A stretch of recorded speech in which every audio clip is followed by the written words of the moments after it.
To Your Health, where we talk to local health leaders to help you feel better, live better, and be better.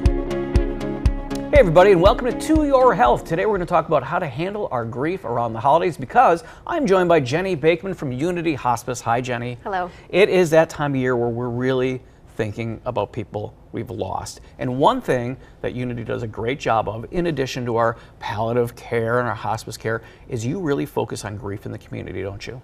Right, our Unity Grief and Education Center, we are located in West De Pere, but provide grief support to anyone who's experienced a death throughout the 13 counties in Northeast Wisconsin. And that's all free. It's all free. Yeah, it's an amazing thing. Well, let's think about those of us who have lost loved ones around this time of year, any time of year. What are some of the things that you found helpful to kind of help people get through that? Right, because any day can be difficult, but especially as we're looking ahead to the holidays, as we're thinking about traditions from the past, we're thinking about how have these loved ones been with us? What was it even like last year, 3 years ago when they were here, and how do we look at those traditions? So it can be really helpful to look at those things that we've done and just look at what was important about that. Maybe we want to change things, maybe we want to do things the same, maybe we want to incorporate asking other people for help, being more realistic about what we can expect, because often when people are grieving, they find that they just have less energy, they have less motivation, they have less maybe even interest. Right. And so what happens this year doesn't need to be what it is next year,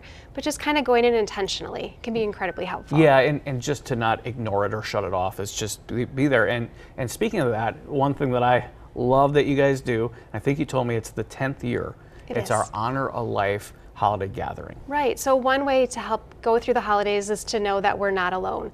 And so Honor a Life holiday gathering, that provides an opportunity to come together with other people who've also experienced a death. Yeah, and I love that because it's just a free community event for like-minded people. Yeah. And every year, the big thing is the ornament, isn't it? Right. Every year we have a local artist, Carly Peterson. She creates a commemorative ornament that really speaks to our grief. And so this year has a little home and it has a lantern. And so all of the proceeds from the ornament sale, they go to the Grief and Education Center to allow us to provide all of this support at no charge. Yeah, and I think that's super important to remember, that we can celebrate our grief, but also support others in the community by doing that. Absolutely. Yep, together is both, right. So it's held on Wednesday, December 4th at the National Railroad Museum. People can come at 6 o'clock, look through the trains, look through the trees, and then our program is at 7. And just as easy as go to the website or give a call to RSVP to kind of get a gauge of how many people, right? Just helpful for us to know who to expect, and you can also receive any kind of grief support by giving us a call too. Get in touch with a grief counselor. All the information there on the website. Jenny, thanks so much for being here. Thank you. And thank you for watching To Your Health.